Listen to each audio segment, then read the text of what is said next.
Hello, everybody. I'm Jen Whitmer, and I help teams and leaders solve conflict and personality clashes. And welcome to Monday Mentor. We have switched our days. I have been doing a LinkedIn live show on Thursday mornings, bright and early at 9 a.m. Eastern Time, and we have switched to our lunchtime chat.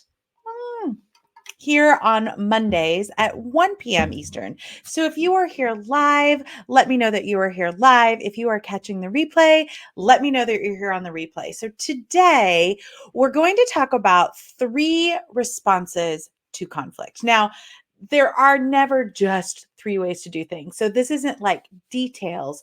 These are big ideas. There are 3 general responses that we can have to conflict. Except right now, my phone went off and I don't want that. So I'm going to turn my phone on Do Not Disturb. If you ever wondered if we were live, it's live.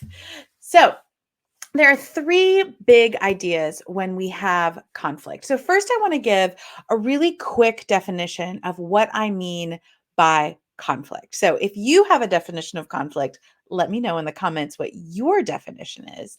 And I'm going to give you my definition. So my definition of conflict is the struggle. So the struggle that happens when there are limited resources and differing goals. So there is a struggle that happens when there are limited resources and differing goals. And that struggle is a conflict. Now, we feel emotionally very different about that. When I say the struggle between limited resources and differing goals, it feels almost clinical, but it helps us actually understand what conflict is when we give it some definitions. One of my favorite authors quotes another author. I should really learn the other author, but Emily P. Freeman says all the time that we fail or we get into trouble when we don't name things properly. So that's why we name things. So conflict is this struggle between limited resources and differing goals. And we've got 3 general responses that we can take when there are limited resources and differing goals. How do we manage that struggle? 2 of these responses tend to be unhelpful, and one of them is a healthy response. So there are 3 general responsive. One of them is to escape.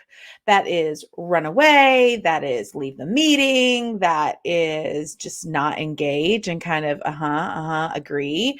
This escape response is to just leave it be. It's an avoidance technique. So if you are one that's like, oh, it'll just work it out itself, or I'm just gonna let somebody else do that, that's an escape response. Passive aggressive behavior also kind of lands in there, except it moves to the next response. So we can escape or we can attack. And that response looks like going after somebody personally. It looks like all of those, if you've ever seen the page that gives all of the fallacies and arguments, where you attack the person, you discredit, you give red herrings, all of those are attack responses. But it also looks like sabotage and it looks like gossip. And attack responses don't get at solving the struggle. They tend to attack the person or even the problem itself without bringing solutions to the struggle.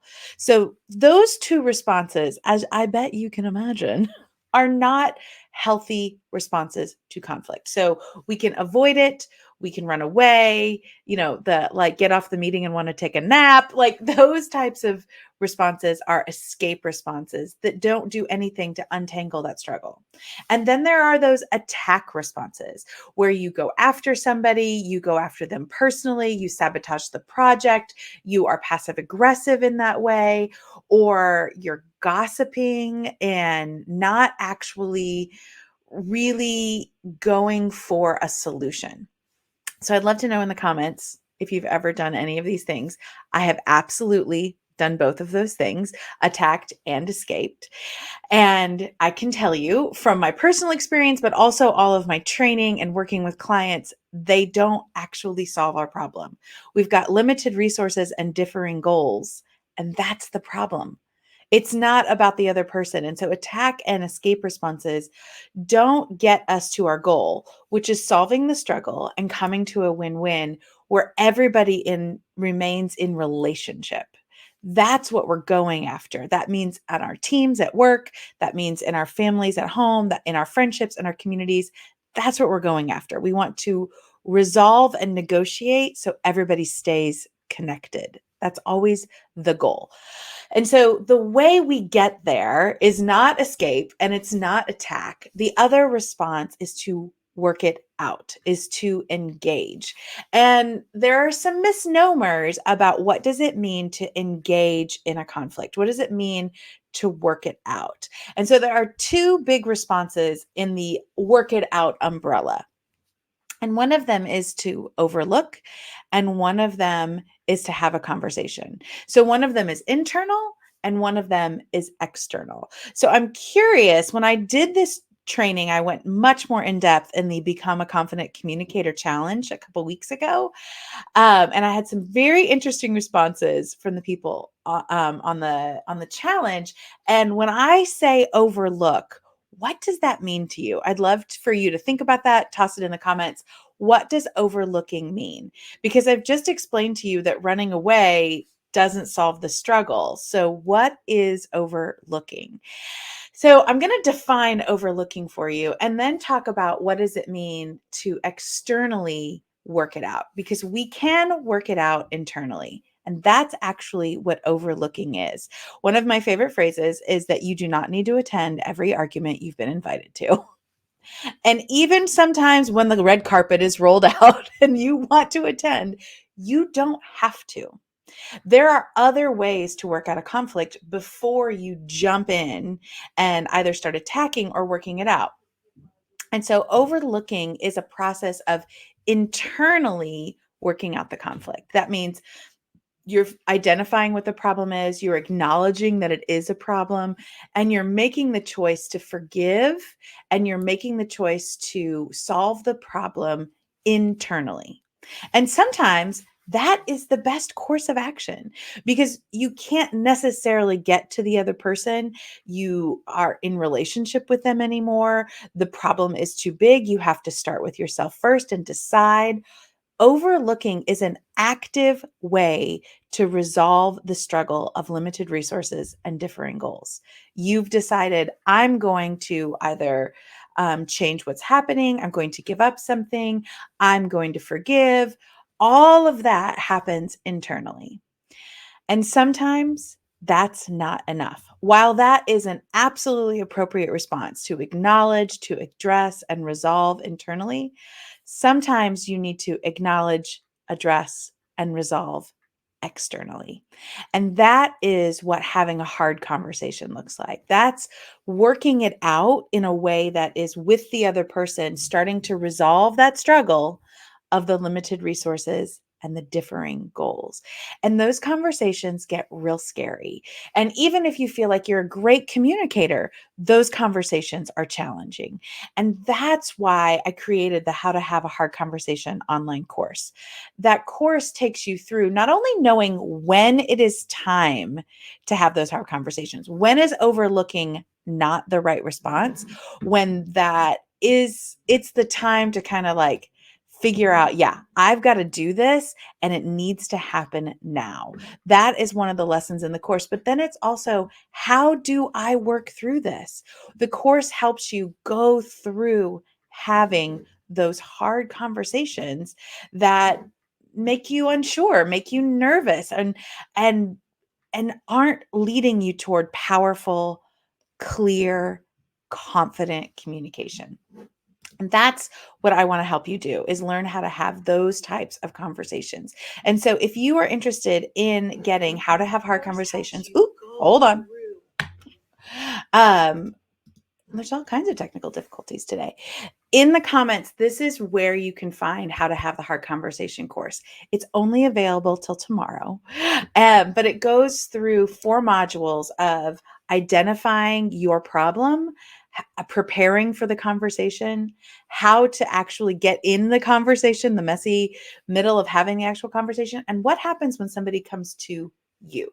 When you're the problem, not necessarily you're the problem. When somebody comes to you with the problem, how do you work it out? That's what's available to you in the course.